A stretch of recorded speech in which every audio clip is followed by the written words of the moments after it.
Nas'alullah ta'ala yataghashshahum bi rahmatirah wa yunur barakati masalaman wa rimulumihim wa nafahatihim fid din wa dunya wal akhirah wa yahtimu lana bil husna wa huwa radin anna fi khairin wa lutfin wa afiyah wa ila hadratin nabi Muhammad sallallahu alaihi wasallam. Al-Fatihah. A'udzu billahi minasyaitonir rajim. Bismillahirrahmanirrahim. Alhamdulillahirabbil iyyaka na'budu wa iyyaka nasta'in shiratal mustaqim shiratal ladzina an'amta 'alaihim ghairil maghdubi 'alaihim waladdallin. Amin. Assalamualaikum warahmatullahi wabarakatuh. Bismillahirrahmanirrahim. Alhamdulillahirabbil alamin wa bihi nasta'in ala umurid dunya waddin.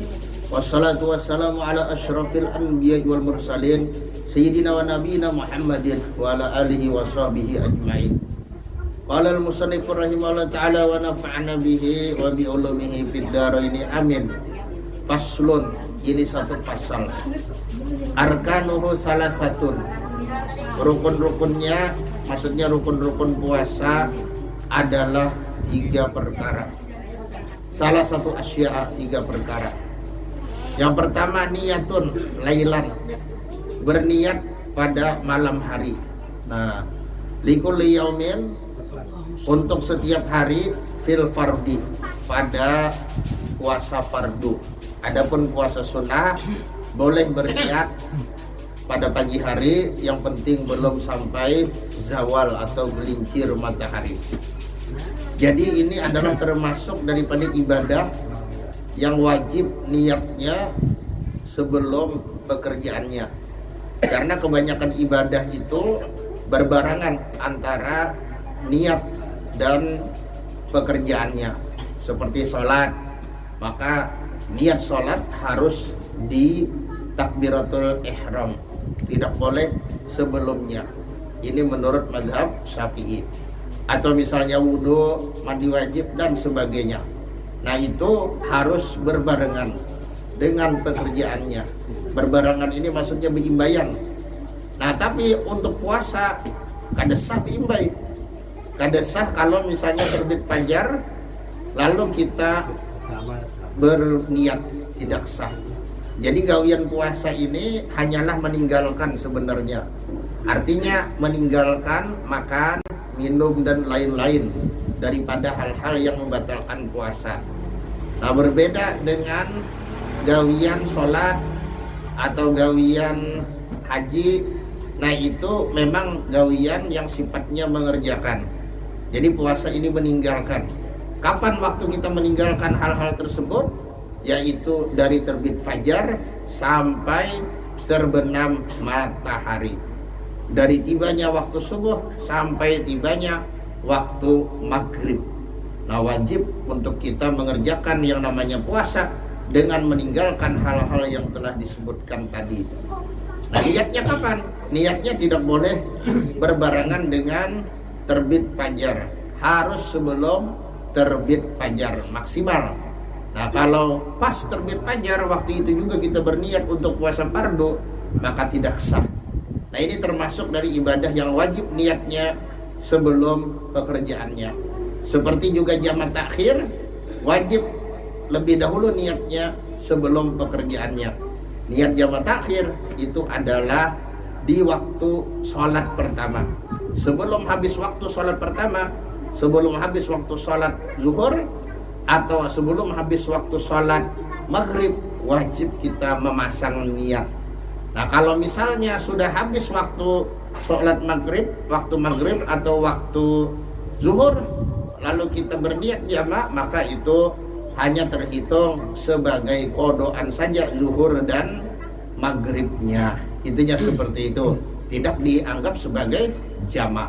Nah, jadi ini diantara contoh ibadah yang mesti didahulukan niatnya daripada gawiannya. Nah, kemudian ada yang boleh didahulukan, tidak wajib tapi boleh. Nah, ini seperti misalnya mengeluarkan zakat, misalnya zakat fitrah. Nah, kalau kita sudah ambil mana yang akan dizakatkan, mana yang akan dibayarkan untuk orang-orang yang berhak, nah sudah kita palih lah, kalau bahasa kitanya dipalih. Nah, diandap di kantongan plastik misalnya, kita niatkan. Nah, kemudian urusan membagi, misalnya kita niatkan sore, membagi atau menyerahkannya kepada yang berhak malam, itu ada masalah. Nah, jadi kada wajib beimbai antara niatnya dengan gawiannya, yaitu membagikan kepada yang berhak. Misalnya sore menyatakan, nah pagi-pagi membagi sebelum sholat id. Nah, maka itu sah-sah saja. Ini adalah contoh ibadah yang boleh niatnya itu berdahulu daripada gawiannya.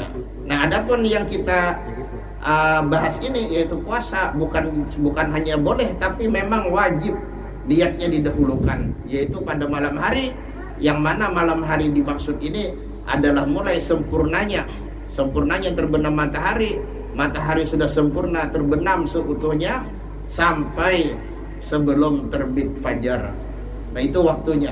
Tidak bisa ketika terbit fajar kita berniat untuk puasa fardu. Dan ini wajib di kulli yaumin, untuk setiap hari.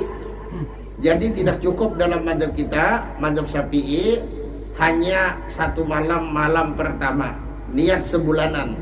Itu dalam mazhab Syafi'i tidak dibolehkan. Niat itu adalah untuk setiap hari. Nah, jadi kalau kita puasa isok, maka malam ini kita berniat. Kalau misalnya puasanya fardu. Nah, isoknya lagi kita misalnya puasa, maka malamnya itu kita wajib berniat dan seterusnya. Nah, tidak boleh kita berniat satu kali, yaitu di awal malam pertama Ramadan. Nah, kecuali menurut mazhab Imam Malik yang membolehkan berniat untuk sebulanan. Nah, di dalam kitab I'anatul Talibin Hasyiyahnya itu disebutkan yang afdol bagi kita adalah kita berniat dulu sesuai dengan mazhab yang kita anut, yaitu mazhab Syafi'i. Nah, kemudian yang berikutnya kita berniat dengan mazhab Imam Malik, yaitu berpuasa, niatnya itu puasa sebulanan penuh. Nah, Waalaikumsalam warahmatullahi wabarakatuh. Masuk. Jadi contohnya nawaitu sauma jami'i syahri Ramadan hadis sana, atau nawaitu sauma syahri Ramadan hadis sana kullihi. Nah, bisa kullihi lillahi ta'ala. Nah, itu adalah niat menurut madhab Imam Malik. Nah, kenapa kita dianjurkan misalnya seperti yang disebutkan dalam kitab I'anah itu dianjurkan berniat 2 kali di malam pertama? Nah, itu tadi supaya ibarat kita lupa, maka kita tidak wajib mengqadha.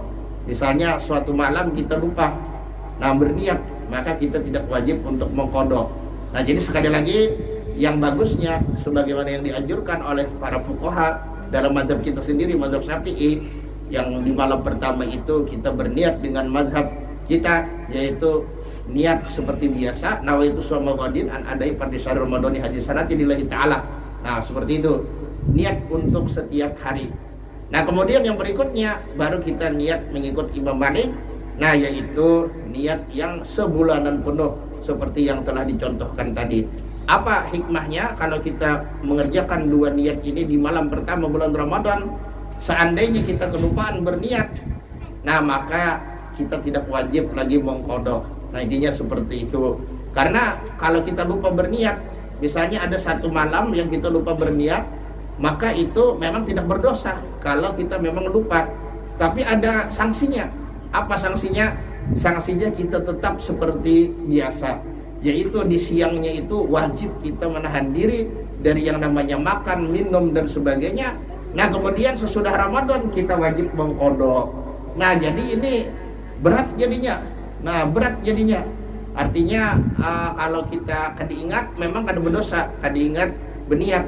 Nah, tapi sanksinya ini yang kita disuruh tetap menahan diri di siang hari. Nah, kemudian sesudah Ramadan kita tetap disuruh mengqadha. Jadi terdobel jadinya. Nah, itu sanksi bagi kita yang kadiingat. Kenapa jadi disanksi? Karena ini adalah perkara yang jarang. Apalagi bulan Ramadan, ini bulan yang sangat nampak di berbagai penjuru dunia Islam. Nah, nampaknya bagaimana? Nampaknya itu adalah di mana-mana syiar Ramadan terdengar. Nah, apalagi di Indonesia, orang tarawihan, orang sahur ya kalau lah begarakan. Nah, begarakan. Nah, itu pulang sebelum apa namanya, sebelum terbit fajar itu kan ada sirina imsak dan sebagainya. Nah itu adalah merupakan syiar Ramadan. Nah itu adalah merupakan syiar Ramadan yang menunjukkan bahwa kita sedang berada di bulan Ramadan. Nah termasuk juga yang sunnah-sunnah kayak tadarusan ya Allah lah. Nah di mana-mana di tempat kita ini Ramadan selalu tadarusan. Nah amun sampai keingat, nah berarti kita ini adalah termasuk daripada orang yang lalai. Nah lalai di dalam mengingat-ingat kewajiban yang memang dibebankan kepada kita. Nah jadi puasa Ramadan ini adalah suatu puasa yang sudah ditetapkan oleh Allah Subhanahu wa taala untuk kaum muslimin. Yang hikmahnya tiada lain dan tiada bukan, minimal kita dilatih untuk mengendalikan dua macam syahwat. Nah, dilatih untuk mengendalikan dua macam syahwat. Syahwat apa itu? Yang pertama adalah syahwat perut. Nah, ini yang pertama. Dan yang kedua adalah syahwat kemaluan. Nah, dua anggota tubuh ini adalah sesuatu yang berkaitan dengan kehidupan manusia.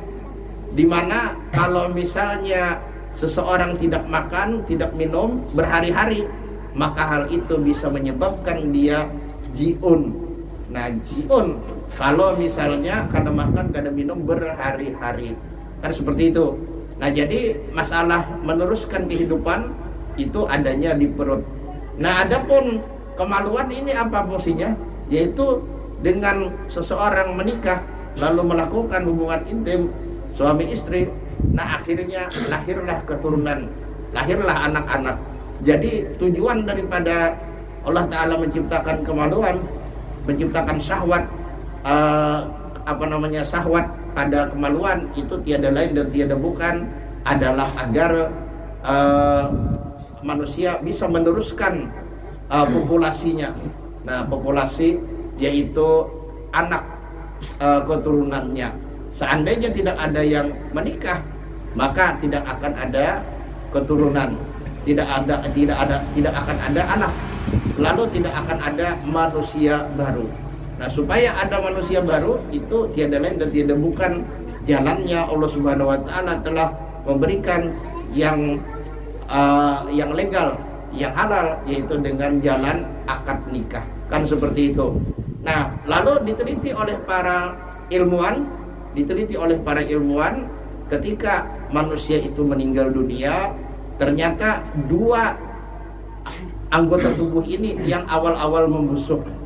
Jadi yang awal-awal buruk, nah ini dua anggota tubuh daripada manusia ini, yaitu perut dan kemaluan. Itu sudah diteliti oleh para pakar. Nah itulah sebabnya kita bulan Ramadan disuruh untuk mengendalikan syahwat perut dan syahwat kemaluan, supaya kita ingat bahwasanya ketika kita berlebihan dalam memenuhi syahwat perut dan berlebihan dalam memenuhi syahwat kemaluan, maka itu akan menjadi hal yang sia-sia. Kenapa? Ketika kita masuk ke dalam kubur, maka roh kita akan menyaksikan di jasad kita ini dua anggota tubuh kita itulah yang awal-awal membusuk. Dan ini adalah sesuatu yang pasti akan dialami oleh setiap manusia, kecuali orang-orang yang dipilih oleh Allah Subhanahu wa ta'ala yang jumlahnya sangat sedikit. Jadi kebanyakan manusia, sekalipun dia adalah orang baik-baik, tetap akan mengalami yang namanya kepunahan jasad di dalam tubuh. Nah, kecuali orang-orang pilihan Allah, orang-orang yang memiliki makom yang sangat dekat dengan Allah, nah daripada para nabi, daripada para syuhada, yaitu orang-orang yang mati syahid, yang mana dia berjuang ikhlas semata-mata untuk meninggikan kalimat Allah, dan juga orang-orang yang berilmu dan mengamalkan ilmunya dengan niat semata-mata mengharap ridho Allah.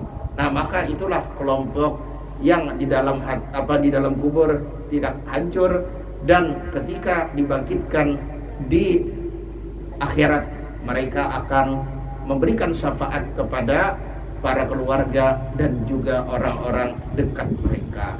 Nah, jadi ini diantara hikmah Ramadan, yaitu setiap tahun minimal 30 hari atau 29 hari kita dilatih untuk mengendalikan dua macam syahwat ini, syahwat perut dan syahwat kemaluan.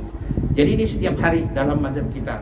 Nah, dan kewajiban ini adalah pada sembahyang pada puasa fardu. Jadi kewajiban berniat di malam hari adalah pada puasa fardu. Adapun puasa sunnah tidak wajib. Nah, bahkan Rasulullah sendiri datang dari suatu tempat, beliau menyiarkan Islam, lalu pagi-pagi sudah balik ke rumah, beliau bertanya kepada istri beliau, adakah korma, adakah roti? Ternyata korma dan roti sudah habis. Nah, kalau begitu kata Rasulullah, aku berpuasa. Nah, padahal itu terjadi pada pagi hari. Nah, dari situ para ulama mengatakan boleh untuk puasa sunnah niatnya pagi hari, asalkan tidak makan apa-apa atau tidak melakukan hal-hal yang membatalkan puasa dengan sengaja. Intinya seperti itu. Nah, kemudian kita lanjutkan dulu. Watarku muftirin, dan rukun yang kedua adalah meninggalkan yang membatalkan puasa. Nah, ini panjang ini. Nah, tapi tidak apa-apa, kita bahas sedikit demi sedikit. Apa-apa perkara yang membatalkan puasa. Nah, zakiran artinya hal keadaannya ingat. Nah, kalau lupa itu kada batal. Jangan lupa RT lah. RT kalau lebih lah. Nah, alhamdulillah ya kalau kada di lapangan RT di Tubarang sana. Nah, ini kalau lupa kada masalah. Misalnya makan sampai 3 piring misal, ya kalau lah. Nah, sampai pecahan piring pun kada batal. Kalau nggih kembali ke laptop lah. Nggih.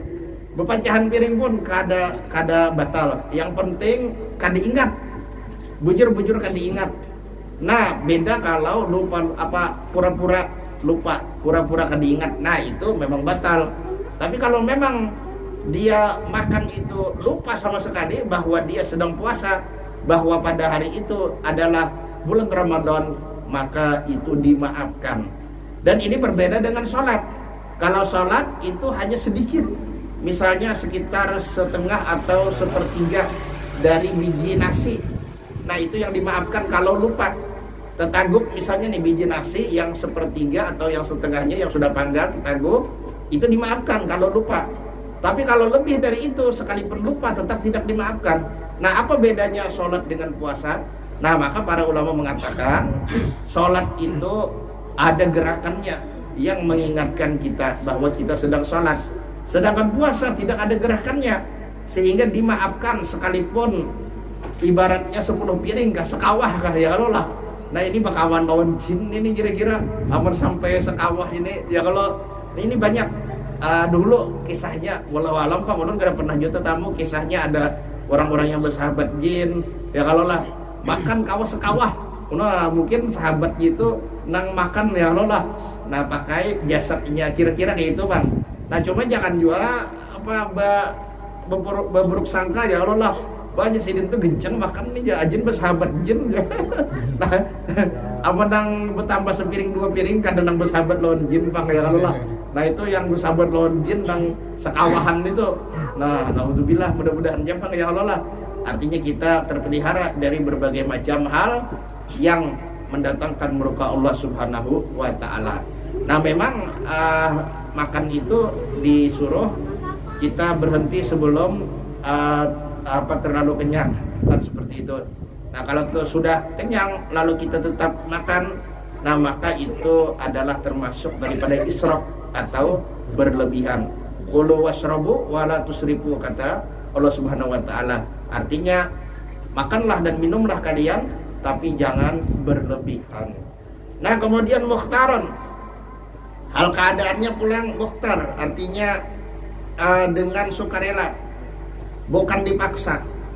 Nah, jadi kalau dipaksa itu kada batal, tapi paksaan yang memenuhi 4 syarat.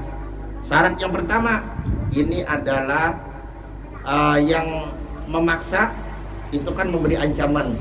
Nah, dia memang serius dengan ancamannya, kada begayaan. Nah, itu yang pertama. Kemudian yang kedua, yang mengancam ini memang kawa menggawi ancamannya. Kalau misalnya yang mengancam ini orang stroke, misalnya nih, nah Ikam harus makan bulan puasa nih macam, tapi sambil bermereng-mereng bibir. Nah Ikam harus makan, bilang ada makan, gue tembak aja. Nah misalnya ya kalau lah, nah mangkat tangan aja kada kawa. Nah ini lain pulang, nah lain kisah ini. Nah itu apa ibaratnya kada boleh dituruti, kada boleh dituruti. Kalau kita turuti maka membatalkan kepada puasa kita. Jadi yang pertama tadi, orang itu serius dengan ancamannya, dan yang kedua dia sanggup melaksanakan ancamannya.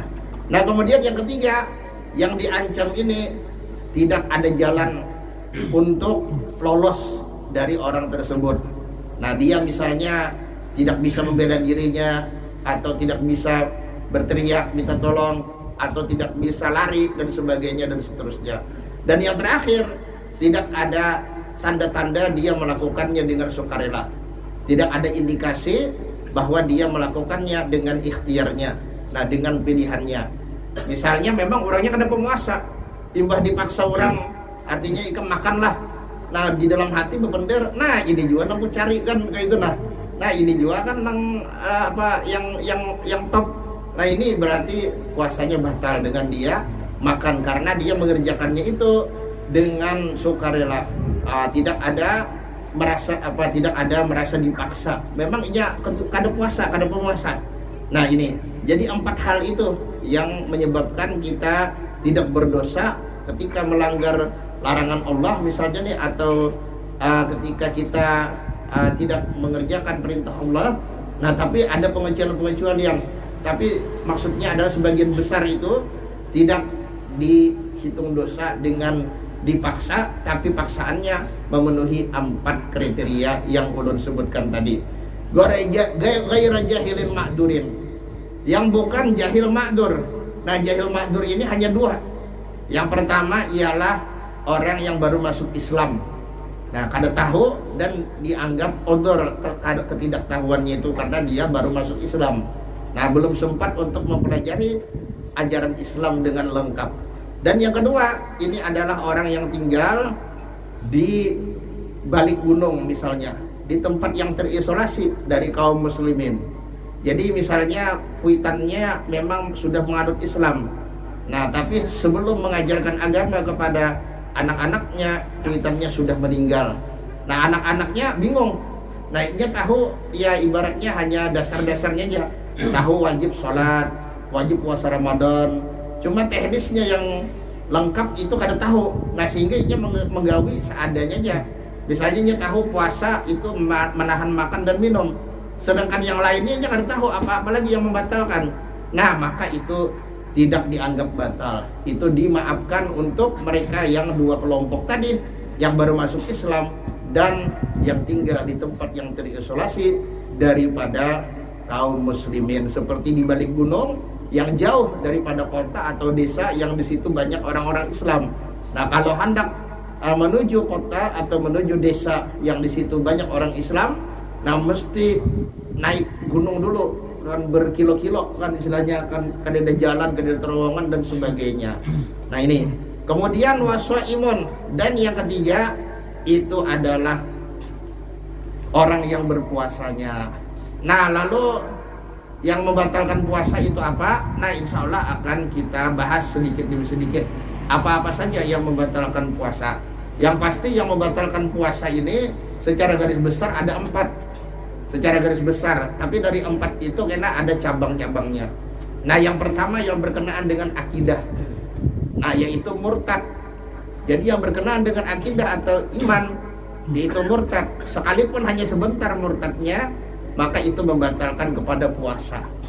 Nah jadi sekalipun hanya beberapa menit misalnya murtad, beberapa menit dia masuk agama lain, kemudian setelah itu dia kembali lagi ke Islam, tetap itu hukumnya adalah batal puasanya. Dan murtad ini tidak mesti dengan berpindah agama, bisa dengan keyakinan yang menyalahi daripada akidah Islam yang fatal kalau dia menyalahinya, seperti keyakinan bahwa tidak ada nabi sesudah Nabi Muhammad. Nah ternyata dia masuk Ahmadiyah misalnya nih, yang meyakini ada nabi sesudah Nabi Muhammad, yaitu Mirza Ghulam Ahmad. Nah maka orang tersebut telah murtad. Lalu tidak berapa lama kemudian, baru beberapa menit dia masuk Ahmadiyah, dia kembali lagi kepada Islam, dia bertobat. Nah, dia tetap meyakini bahwa Nabi terakhir adalah Rasulullah SAW, Nabi Muhammad bin Abdullah SAW. Nah, maka itu puasanya batal karena dia sempat murtad. Nah, atau misalnya dengan ucapan atau dengan perbuatan.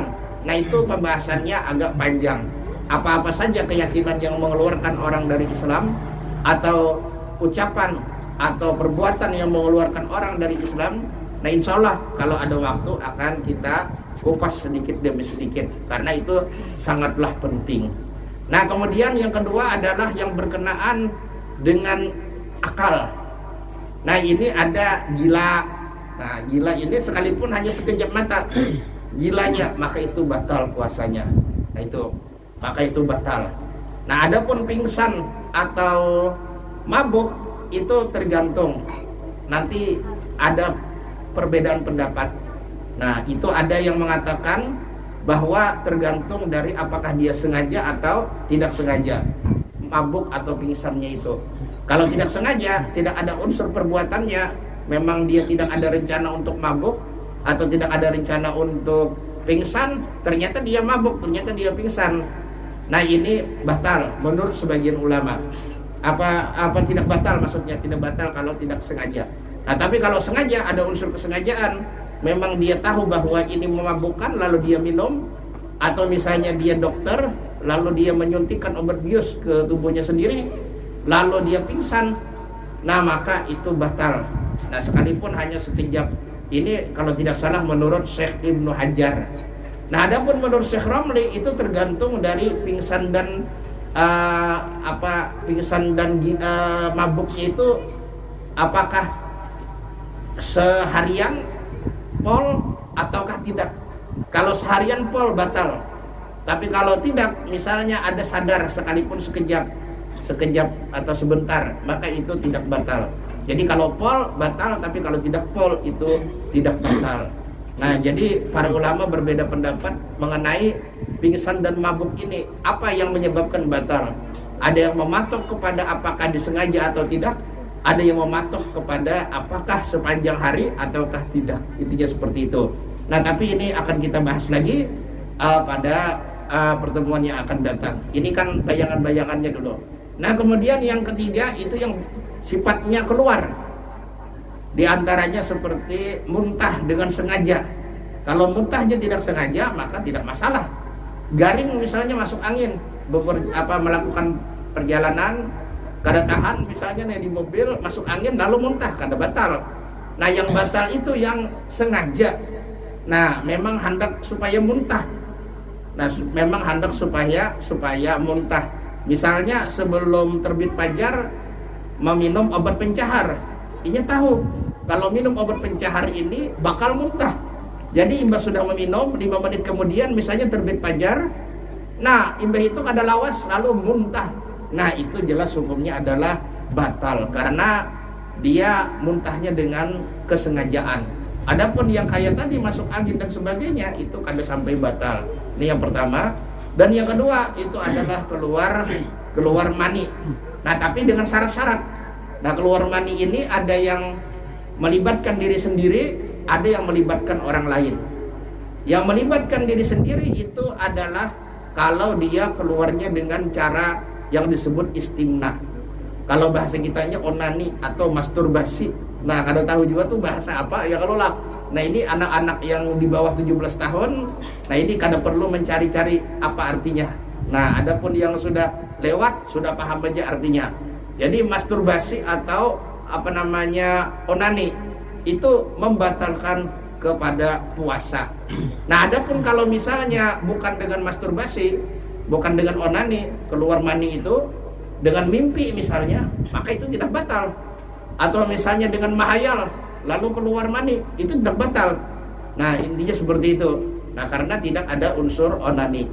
Nah, kemudian yang kedua, kalau melibatkan orang lain, maka orang lain itu haruslah perempuan yang bukan mahramnya. Nah, ini perempuan yang bukan mahramnya. Kemudian yang kedua, haruslah dengan sebab persentuhan kulit dengan kulit. Nah, haruslah dengan sebab persentuhan kulit dengan kulit, bukan kulit dengan rambut, bukan kulit dengan kuku. Nah, kemudian yang ketiga, tanpa lapik. Nah, jadi kalau kada terpenuhi 3 syarat tadi, sekalipun melibatkan orang lain, itu tidak batal. Misalnya seperti orang yang sepaning tinggi. Nah, kada kawa mencapai kulit bibinian, langsung aja keluar air mani. Nah, maka misalnya dia memegang tangan adiknya sendiri lalu keluar mani, itu tidak batal, karena itu adalah kasus yang sangat langka. Nah, sehingga yang langka ini di dalam hukum Islam, di dalam hukum fikih, yang langka ini kada dianggap. Nah, jadi yang dianggap itu adalah yang kebanyakannya. Makanya disebutkan al-hukmu alal ghalib. Hukum itu menyesuaikan dengan yang kebanyakannya. Kebanyakan orang kalau bersentuhan dengan yang mahramnya tidak sampai naik syahwat, apalagi sampai keluar mani. Kebanyakan orang kan seperti itu. Nah, maka itu kalau ada yang sepaning tinggi, itu kada dipatok, itu tetap dianggap kada batal. Nah, itu adalah sesuatu yang langka, yang nadir. Dalam kaidah fikih itu an-nadiru min kulli syai' lahu hukmu ghalibihi.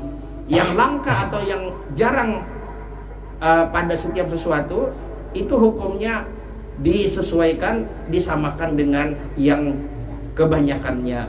Artinya kada dipatok, itu yang aneh-aneh kada dipatok. Atau misalnya dengan bersentuhan dengan istrinya sendiri, tapi bukan dengan kulit dengan kulit, tapi misalnya dia menyentuh, membelai rambut istrinya karena tegangan tinggi. Nah, lalu akhirnya keluar mani. Nah, maka itu pun kada batal, karena biasanya kalau hanya menyentuh rambut misalnya, maka itu tidak sampai naik syahwat atau tidak sampai keluar air mani. Nah, jadi yang jarang-jarang itu, yang langka-langka itu kada dipatok di dalam hukum fikih. Intinya seperti itu. Nah, ini, dan yang berikutnya itu adalah yang sifatnya masuk. Yang sifatnya masuk ini seperti jima dengan sengaja, sekalipun kada keluar mani, sekalipun hanya seculupan kalau bahasa kasarnya. Nah, kalau yang masuk itu adalah helm, maka itu batal, sama seperti mandi wajib, sekalipun hanya yang masuk itu helm, kalau helmnya sebukuan, sekalipun hanya 1 kali masuknya, itu sudah mewajibkan kepada mandi. Nah, kemudian yang tadi yang nomor 4, yang sifatnya masuk seperti jima atau seperti memasukkan segala sesuatu apapun yang merupakan ain. Jadi ain ini adalah benda. Nah, benda atau barang ada zatnya, itu ain. Nah, itu ain. Memang ada jirimnya, ada fisiknya. Nah, jadi setiap ain, setiap benda, setiap yang ada fisiknya masuk ke dalam rongga manusia. Yang mana definisi dari rongga itu adalah terowongan yang ada di tubuh manusia, yang tembusannya ke perut atau ke otak. Itu definisi daripada rongga. Nah, jadi rongga ini kalau di dalam mulut ini tenggorokan. Jadi kalau mulutnya kada apa-apa. Mulutnya misalnya kita memasukkan tangan ke mulut, nah itu kada batal. Tapi kalau misalnya sampai ke rongga, nah itu yang batal. Sampai ke tenggorokan, karena tenggorokan ini adalah rongga. Nah, tenggorokan ini tambusannya ke perut. Nah, itu. Atau seperti misalnya mengocek hidung, nanti ini kada batal, karena ini bukan rongga. Rongga di mana? Yang di sini, nah, yang di atas ini. Nah, di atas ini kalau bahasa tajwidnya ini adalah makhraj daripada haisum. Kalau kita misalnya melapatkan melapatkan ikhfa atau iklab misalnya, nah ini ada di sini, gunnah itu ada di sini. Nah, atau idgham bi gunnah, nah itu bunyinya ada di sini. Nah, yang di lubang yang ini yang rongga. Adapun yang ini belum rongga. Jadi kada bebatalan kalau hanya mengupil kalau bahasa Betawinya. Nah, begitu juga telinga. Nah, kalau yang ininya ini belum sampai rongga. Nah, ini. Nah, yang rongga itu ada lubang halus. Nah, yang biasanya dikorek dengan sesuatu yang halus juga, bilah-bilah yang halus. Nah, adapun jari kadang-kadang menembus. Nah, itu bukan rongga, yang di dalamnya itu rongga. Tapi para ulama pun berbeda pendapat tentang telinga ini. Kalau Imam Ghazali justru beliau mengatakan telinga ini bukan rongga, kada tambus lubang halus ini ke otak. Nah, pampan di mana di gendang telinga, itu menurut pendapat Imam Ghazali. Jadi kalau kemasukan banyu di telinga itu ada masalah menurut pendapat Imam Ghazali. Nah, justru menurut beliau itu kada rongga. Nah, kemudian mata. Nah, mata ini dalam mazhab Syafi'i ini bukan rongga. Nah, dalam mazhab Syafi'i bukan rongga. Jadi kalau kita misalnya sakit mata lalu kita tetesi obat, nah itu kada bebatalan dalam mazhab Syafi'i karena mata bukan rongga. Nah, yang memadahkan mata adalah rongga itu bukan dalam mazhab Syafi'i, melainkan mazhab Maliki dan Hanafi. Nah, dalam mazhab Maliki dan Hanafi mata ini adalah rongga. Jadi kalau kita sakit mata lalu kita tetesi lalu masuk ke dalam itu banyunya obat mata itu, maka dalam mazhab Hanafi dan mazhab Maliki batal. Tapi dalam mazhab Syafi'i tidak batal. Nah, ini 4 hal yang membatalkan puasa, yaitu yang berkenaan dengan iman atau akidah, yang berkenaan dengan akal, kemudian yang sifatnya keluar dan yang sifatnya masuk. Nah, jadi yang 4 ini cabang-cabangnya seperti yang telah ulun sebutkan tadi. Nah, insya Allah untuk pertemuan yang akan datang akan kita sambung lagi yang berkenaan dengan pembatal puasa ini supaya kita bisa lebih memahaminya. Intinya seperti itu. Nah, insya Allah, adakah kira-kira pertanyaan? Nah, sebelum azan, adakah? Silahkan. Kalau ada yang bertakon silahkan aja. Adakah kira-kira pertanyaan?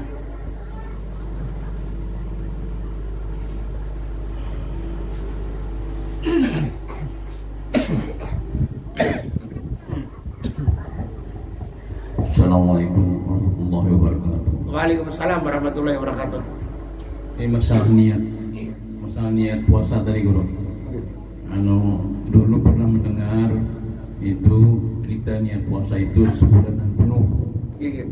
Nah, apabila kita berniat yang tiap malam, lalu kita berniat sebulan penuh tadi, maka itu ada berlaku lagi katanya dulu. Pernah mendengar itu nah. Jadi kan beda lawan keterangan tadi yang guru tadi. Jadi minta penjelasannya yang mana semestinya gitu nah. Itu aja. Terima kasih. Assalamualaikum warahmatullahi wabarakatuh. Waalaikumsalam warahmatullahi wabarakatuh. Nah, jadi sesuai dengan apa yang disebutkan di dalam kitab I'anatul Talibin. Nah, ini yang ulun bawa takdiran. Insyaallah pada pertemuan akan datang itu akan ulun bawakan kitab I'anahnya. Nah, itu memang kalau kita menggabung dua niat tadi itu adalah sesuatu yang memang dianjurkan. Nah, bukan membatalkan niat yang lain. Nah, intinya seperti itu. Yang tujuannya itu adalah untuk kita berhati-hati. Kalau ada satu malam yang kita lupa berniat. Nah, sehingga apa? Sehingga kita kada perlu lagi mengkodok. Memperbaharui ya, Bang. Memperbaharui. Iya. Nah, jadi apa RT tadi sudah disebutkan bahwa dalam mazhab Syafi'i memang harus setiap malam kita berniat setiap malam. Nah, kemudian dalam mazhab Maliki boleh malam pertama itu. Nah, boleh malam pertama, dan kalau kita kada berniat lagi maka itu sah. Nah, yang mana niat malam pertama itu adalah niat seluruh bulan. Nah, maka yang dianjurkan oleh para fuqaha untuk kita berhati-hati, kedua-duanya kita niatkan. Niat mazhab Syafi'i dan niat mazhab Maliki. Yang mana tujuannya itu kalau kita lupa pada suatu malam, maka kita kada perlu lagi repot-repot untuk mengqadha. Karena boleh jadi kita lupa. Mungkin karena misalnya Pak Haji pengurus masjid, ya Allah, banyak kegiatan.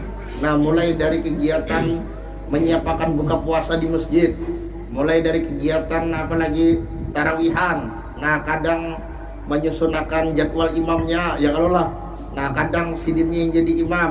Nah, kadang menyusunkan jadwal penyalawatnya kan gitu. Kadang sidinnya yang jadi penyalawat. Nah, ibu itu pulang betadarusan, ya Allah, selalunya kan gitu. Apalagi kena malam-malam yang terakhir. Nah, di wadah kita rami qiyamul lail, ya Allah, malam-malam terakhir yang 10 hari terakhir, 10 malam terakhir, apalagi yang ganjil-ganjil rami di wadah kita ini. Orang qiyamul lail secara berjamaah di masjid-masjid atau di langgar-langgar. Nah itu kadang kita akhirnya kan diingat. Nah kalau kita sudah berniat dengan niat yang sebulan penuh yang ala mazhab Maliki tadi, maka itu sudah kita tidak perlu khawatir, intinya seperti itu. Masalahnya tadi itu bro, pengaruh itu. Niatnya kan kalau yang terdahulu itu niat sebulan penuh. Lalu kita setiap malam berniat sebulan malam. Kalau kita berniat yang setiap malam itu, lalu hendak berniat sebulan penuh, maka itu kan diberlaku lagi ya dulu maksudnya kayak itu. Kan guru tadi kan niat sebulan malam dulu hanya berniat sebulan penuh menurut sapi itu deh. Nah itu kan beda maksudnya tuh gitu. Nah jadi maksudnya niatnya itu apakah sebulan penuh berdahulu apakah setiap malam berdahulu gitu. Nah setiap malam kan sehari lalu berniat sebulan penuh jangan jaga-jaga tuh deh. Kalimat maksudnya memang yang di dalam kitab itu yang niat yang kita dulu, kemudian niat yang mazhab Maliki kan memang dalam kitab itu. Cuma kada pernah ditemukan di situ, artinya kalau dibalik lalu batal kan yang niat yang terdahulu kan gitu nah. Nah itu kada ada tulisannya kan gitu nah. Ya kalau memang ada kena dicariakan lah. Apakah memang ada kan tulisannya kan gitu nah. Istilahnya nih yang artinya seandainya dibalik niatnya mazhab Maliki dulu ya Allah. Ajar niatnya mazhab Syafi'i itu yang niat mazhab Maliki jadi batal kan ya Allah. Karena kita ini kan berbicara tentang hukum. Nah hukum ini harus ada hitam putih kan seperti itu kan. Harus ada kejelasan kan gitu nah. Ibaratnya tuh kalau kita di persidangan ya kalau ibaratnya sidang ini anggaplah sidang tentang hukum pidana misal. Nah hakim itu tidak bisa memutus mengeluarkan suatu keputusan yang tidak sesuai dengan apa yang tertulis di dalam KUHP, kitab undang-undang hukum pidana. Kalau yang disidang itu adalah pidana, kalau yang disidangkan itu adalah perdata, maka harus merujuk kepada kitab undang-undang hukum perdata, kitab undang-undang hukum perdata KUHP. Kan seperti itu. Tidak bisa hakim itu menyidang perkara perdata tanpa melihat kepada apa yang tertera di dalam KUHP dan sebagainya. Nah termasuk juga kalau kita mengatakan itu batal, misalnya membatalkan niat pertama, nah maka mesti memang ada hitam putihnya. Artinya di dalam kitab mana dan apakah kaulnya itu kaul yang mu'tamad ataukah kaul yang dhaif kan seperti itu. Nah ini jadi ya memang yang di dalam kitab-kitab itu yang didahulukan niat yang mazhab Syafi'i, kemudian niat mazhab Maliki, karena yang berniat ini orang mazhab Syafi'i. Nah jadi ya jelas mendahulukan niatnya dulu kan, niat yang sesuai dengan mazhabnya. Nah cuma kalau dibalik apakah membatalkan kepada niat yang pertama tadi kan gitu maksudnya. Nah itu perlu dicari tulisannya. Nah insyaallah akan ulun lacak lagi. Kalau memang kededa berarti itu tidak bisa dipegang kan istilahnya nih. Nah ucapan itu kalau memang tidak ada tulisannya. Nah intinya kayak itu. Nah ya yang pasti kalau kita berniat dengan dua niat tadi, maka kita kalau kelupaan tidak masalah lagi. Artinya kalaupun kada dikodok itu hukumnya hal adalah ya sah-sah saja lah intinya kan gitu. Nah insyaallah akan ulun cek lagi apakah ada kaulnya yang mengatakan bahwa kalau dibalik artinya niat mazhab Maliki dulu lalu niat mazhab Syafi'i akan menyebabkan batal ya kalau istilahnya nih. Nah semestinya kalau itu batal maka kedua-duanya saling membatalkan. Ya kan begitu logika hukumnya kan. Artinya kalau misalnya yang mazhab Syafi'i berdahulu lalu mazhab Maliki berdudi, maka semestinya pun yang mazhab Maliki bisa membatalkan kepada niat yang mazhab Syafi'i kan seperti itu. Nah ini jadi insyaallah akan dicek apakah memang ada tulisannya atau tidak ada. Adakah lagi kira-kira pertanyaan?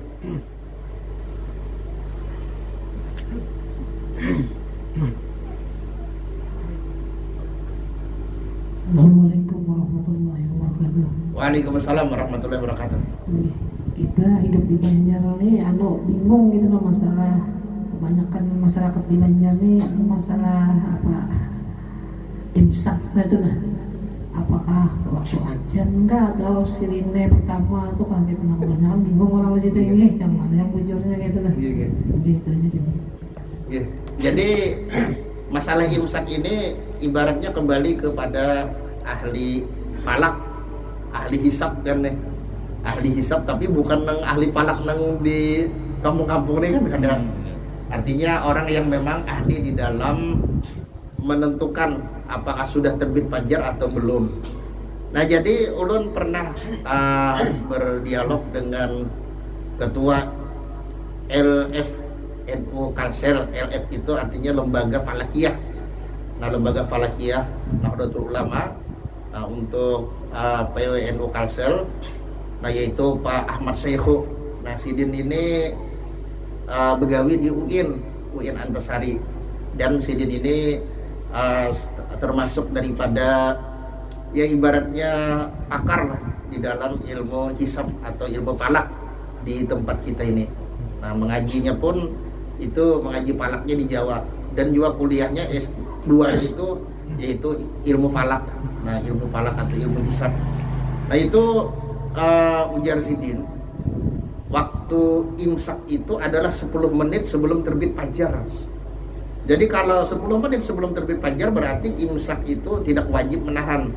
Cuma memang disunahkan untuk kita menahan diri, karena memang Rasulullah SAW itu sebagaimana di dalam riwayat Sahih Muslim dan sebagainya.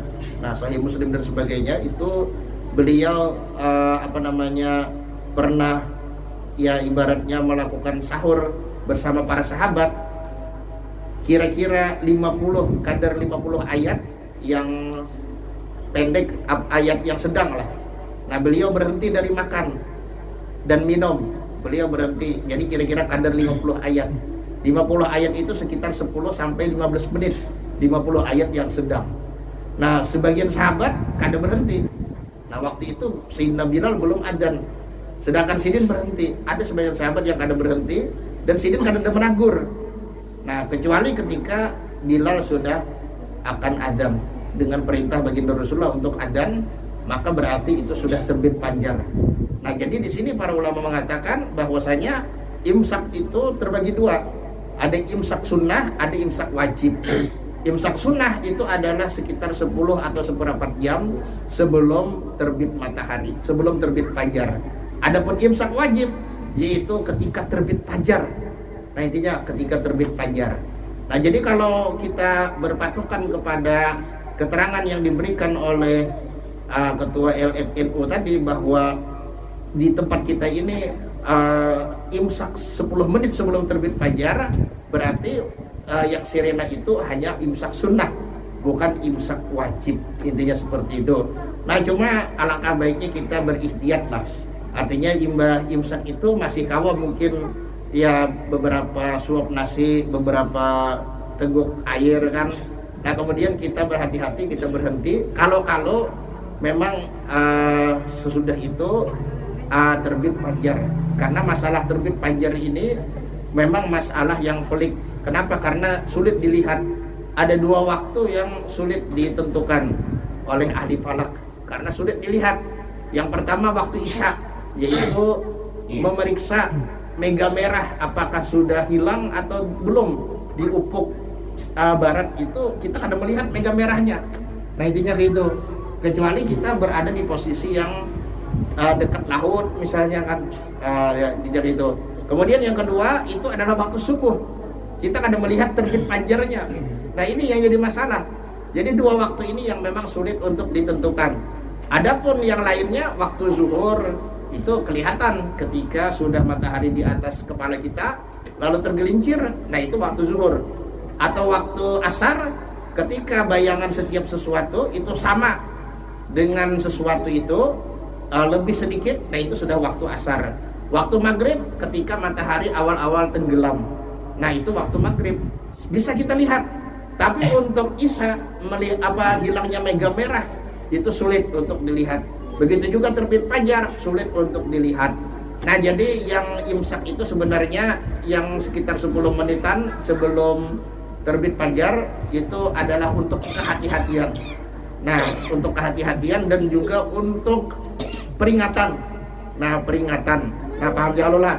Jadi kalau misalnya sudah ngut, itu kalau kita masih ada nasi ya kau aja masih dihabiskan kan, asal jangan sampai kelawasan lah kan gitu. Nah, atau misalnya banyu masih ada kau aja diminum kan seperti itu. Cuma yang abdolnya sesuai dengan sunnah Rasul, kalau sudah sisa waktu 1/4 jam atau 10 menit sebelum terbit fajar itu beliau berhenti dari makan, itu yang abdolnya. Nah, intinya kayak itu. Jadi itu hanya ibaratnya peringatan. Nah, adapun yang wajibnya itu apabila memang terbit fajar. Dan kalau di wadah kita ini mempas memang waktunya apabila adzan itu menunjukkan terbit fajar. Coba sebaiknya kita berhati-hatilah. Artinya sebelum adzan kita sudah berhenti dari berbagai aktivitas supaya puasa kita betul-betul sah 100%. Cuma kalau ada yang kehausan di waktu yang lalu tetap minum, nah itu harus ditangati karena memang itu belum terbit fajar, kebanyakannya memang itu belum terbit fajar. Nah, jadi intinya itu adalah sebagai sunnah imsak yang nah itu adalah sunnah Rasul, yaitu beliau meninggalkan makan dan minum kira-kira sekedar 10 ayat 50 ayat, kira-kira sekitar 10 atau 15 menit. Nah, intinya itu paham ya Allah. Gitu. Ada nggak lagi kira-kira pertanyaan? Nah, mungkin ada pertanyaan, nyaman ulun tutup ya Allah karena sudah adzan nih di masjid. Nah, kalau ada salah dan khilaf ulun mohon maaf, kita berdoa bersama-sama. Mudah-mudahan Allah Subhanahu wa taala menjadikan penghujung tahun 2022 ini sebagai penghujung tahun yang terlindungi dari mara bahaya dan bala bencana. Nah, begitu juga mudah-mudahan kedatangan tahun 2023 nanti menjadikan kita lebih baik daripada tahun-tahun yang telah lewat, dan juga mudah-mudahan Allah Subhanahu wa taala menjadikan kita sekalian sebagai hamba-hambanya yang istiqomah di dalam menuntut ilmu dan di dalam mengamalkannya dengan niat semata-mata mengharap perjumpaan dengannya di surga nanti. Dan mudah-mudahan kita termasuk daripada hamba-hambanya yang akan masuk ke dalam surga tanpa hisab atau dengan hisab yang mudah bersama baginda Rasulullah SAW dan segenap orang-orang yang diridai oleh Allah Subhanahu wa taala. Nah, kalau sekali lagi kalau ada salah dan khilaf ulun mohon maaf. Ala hadhihi niyah wa ala mana wa salafun salih wa ala kulli salih wa ala kulli niyatin salihah wa ila hadratin Nabi sallallahu alaihi wasallam. Al-Fatihah. A'udzubillahi minasyaitonir rajim. Bismillahirrahmanirrahim. Ya na'budu wa iyyaka nasta'in. Shiratal ladzina an'amta 'alaihim waladdallin. Amin ya Allah. Bismillahirrahmanirrahim. Rabbil alamin wassalatu wassalamu ala asyrofil anbiya'i wal mursalin sayyidina wa nabiyina Muhammadin wa ala alihi wa sahbihi ajma'in. Allahumma alif baina qulubina wa aslih dzata bainina wa akhrijna minadh dhulumati ilan nur waj'alna fi samadar minhum wa barik fi asma'ina wa salina wa qulubina wa azwajina wa dhurriyyatina wa tub 'alaina innaka antat tawwabur rahim wa ja'alna syakirina li ni'matika qabla musnabiha wa timma 'alaina rabbana dzalamna anfusana wa lam taghfir lana wa kunna khasirin rabbana hab lana min azwajina wa dhurriyyatina qurrata a'yun waj'alna lil muttaqina imama rabbana atina fid dunya hasanah wa fil akhirati hasanah wa qina adzabannar subhanaka wa bihamdika subhana rabbika rabbil izzati amma yasifun wa salamun 'alal mursalin walhamdulillahi rabbil alamin.